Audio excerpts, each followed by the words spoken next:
Hey guys, thanks again for joining me this week. So in case you haven't heard by now, Amy Schumer has been in the news a few times over the past few weeks relating to her comments and a skit on what it's like to be a bigger woman. And I use air quotes for a reason, by the way. Around the beginning of April, so kind of around the same time that my situation with the Chanel started happening, she had been featured in an issue of Glamour magazine. It was a plus size edition that they had done in collaboration with Lane Bryant, which is a really quite widespread women's plus size retailer in the United States. I believe they also have stores in Canada. I can't remember. Um, she had some pretty harsh words for Glamour magazine, though, because they had published her image in this plus size edition of their magazine. Um, and she said she was uncomfortable with it because not only did they publish her image without her permission, but she also said she was uncomfortable because she is a size 6 and she doesn't see herself as plus sized. And on her Instagram, she said that she felt that it was unhealthy for young girls to possibly see her body as plus size, and what kind of message does that send about health and what the ideal body looks like. So I mentioned that because, like I said, it happened around the same time that my whole debacle with Additional happened. So there's a lot of comparison about what happened with Amy and what happened with me, and a lot of people asking me, how I felt about it. And I didn't really have a solid answer for that because at the time I didn't really know anything about it, and I also, I was pretty wrapped up with what was happening with me for obvious reasons. So I didn't really get a chance to have a solid answer, but now that I've, got some time on my hands, I thought I would do a little bit more research. And so that happened, and I found that before the Glamour magazine thing happened, there's a lot of people saying that, Amy Schumer was a bigger woman and that she was, doing really good things in Hollywood for, bigger girls everywhere. And this Glamour magazine situation was the first time that Amy had ever spoken out against the idea of her being plus size. So I found that really interesting and also a little bit troubling. And what I found even more troubling was on, about a week later after the Glamour magazine situation happened, Amy was interviewed on The Tonight Show with Jimmy Kimmel, where she said that she didn't think that the plus size label should exist anymore and that we didn't need it, and that she knew a lot of people who didn't like it. And more recently, she performed a skit on her new TV show, Inside Amy Schumer, where she plays out the difficulties that bigger women have when they're shopping for clothes, and I guess Lena Dunham is in there as well. And Lena Dunham has also been seen as a more plus size person in Hollywood. So them and Jennifer Lawrence have all kind of talked about their experiences as a bigger woman. And I find this a little troubling because while I'm super happy that Amy Schumer and Lena Dunham and Jennifer Lawrence, are talking about, Hollywood's unhealthy body standards and, the issues with self-esteem and body positivity that a lot of female celebrities have in Hollywood, as well as male celebrities, I should say. I guess my question is, why is it that it's mostly, for the most part, skinny women that are talking about these issues? And I point out Amy Schumer specifically because, she has stated that she is a size 6. I believe that she said she was a size 6. Size 6 or size 8. But definitely not anywhere in the plus size range. But she's a smaller size, and she's playing a skit, or performing a skit where she talks about not being able to find clothing in her size, which doesn't make sense because the last time that I went to most, clothing retailers, they all have a size 6. And I do realize that clothing varies in, how a size 6 looks, from one store to another. But for the most part, they all have a size 6, and you know, they all have slight variations, and they all have, a bigger or a smaller size in case that size 6 doesn't fit you. But at the end of the day, Amy Schumer and other women who look like her, they don't have to go to separate stores to find clothes that fit. They don't have to worry about even going to another separate store if they are above a certain size bracket. And of course, I'm talking about the women that are, either size 20 or 22 or above that, who might have to go to a completely other specialized store, because I know a lot of plus size clothing retailers, Additional included, don't often carry sizes above 18.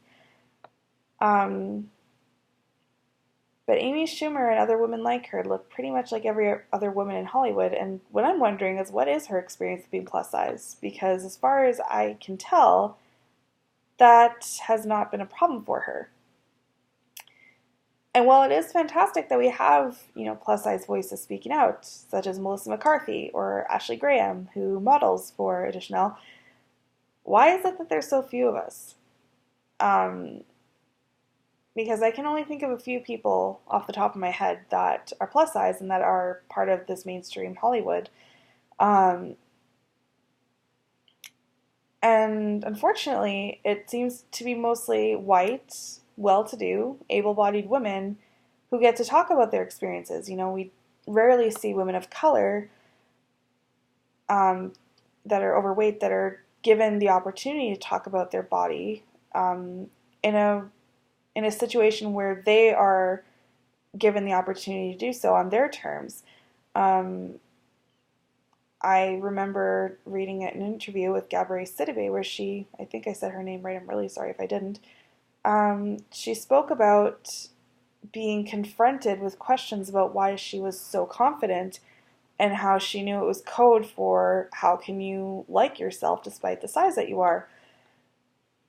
So while we do have women of color that are bigger that are talking about their bodies, it's not in a platform that they've chosen or where they are allowed to, candidly talk about their experiences. They're kind of forced to talk about it in a very specific context, and also in a way that is, more, I guess, consumable for major audiences.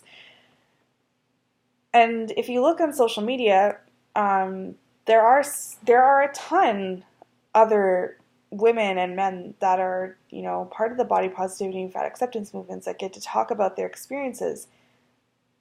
And they have really intelligent things to say. But the problem is they're part of a very niche corner of the internet that most people will have to seek out in order to find them.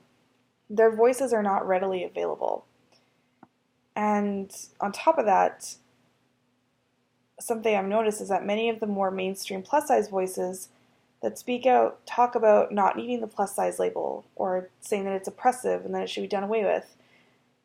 And I'm not here to tell them that they're wrong, because they're entitled to their opinion. But I do think we need to be listening to the other side of the coin too. And not everyone likes or even wants that plus size label, and that's fine. But what about the people that don't care either way?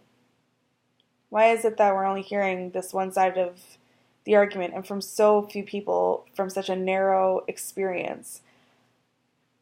And I will point out that in my very first video for my review of the spring 2016 issue of Flirt, I spoke about another columnist for Flirt. I can't remember her name for the life of me. I know it's Jasmine. She wrote an entire article about why we don't need the plus size label, and she is a thin woman. And I spoke about, appreciating hearing her talk about it. And I did. Because she had some really insightful and thoughtful things to say, and she obviously thought a lot about this article when she was writing it. my problem is when people are talking about not needing the plus size label, it almost comes from a place of, you know, erasure. I feel that a lot of the times when people say we don't need the plus size label, those are the same people that might say all lives matter, or, feminism should be just called humanism. I feel that these people don't truly understand why the plus size label exists or why some people choose to want it. In my own experience, you know, I've never denied that I'm plus size, and I haven't always liked it, but I understand why it's there. And I understand that we need a total restructure of society before we can even begin to think about erasing it. Because the way that it stands now, we do need it. Because our valuation of thin bodies creates the necessity for the plus size label. So until society can stop idealizing thin bodies, the plus size label needs to exist. And for me, reclaiming the word fat also means reclaiming that plus size label and making it to not be a bad thing, because it doesn't have to be. And I think that as much as we would like to say that we're progressing, society still has a long way to go before body positivity becomes a mainstream reality. And we also need to be more inclusive about the voices that we allow to speak, because we need to hear, more trans voices, more disabled voices, more voices of color, more poor voices, people who are being excluded from a movement that directly affects them. And I especially would like to point out people who live below the poverty line, because oftentimes, diabetes diagnoses and poverty go directly hand in hand. But that's something that concerned trolls tend to ignore when they talk about how obesity is a strain on the healthcare system. And that is a topic for a different video, though. We have so many role models in the body positivity movement that don't get the attention they deserve, and some of them include Jessamine Stanley, who was featured in Flirt's spring 2016 issue, Ashley Nell Tipton, who was the season 14 winner of that designer show that I can't remember, Project Runway, and Gabourey Sidibe, and tons more. Bustle magazine actually recently published a list of body positivity social media accounts to follow. I'll post a link to that in the description box. And I just want to know what you think. Do you think people like Amy Schumer should be allowed to comment on fat issues, or should the floor even be open to everyone? You can let me know on Twitter or on Facebook, and make sure to subscribe to Flirt's Facebook page where videos will be posted.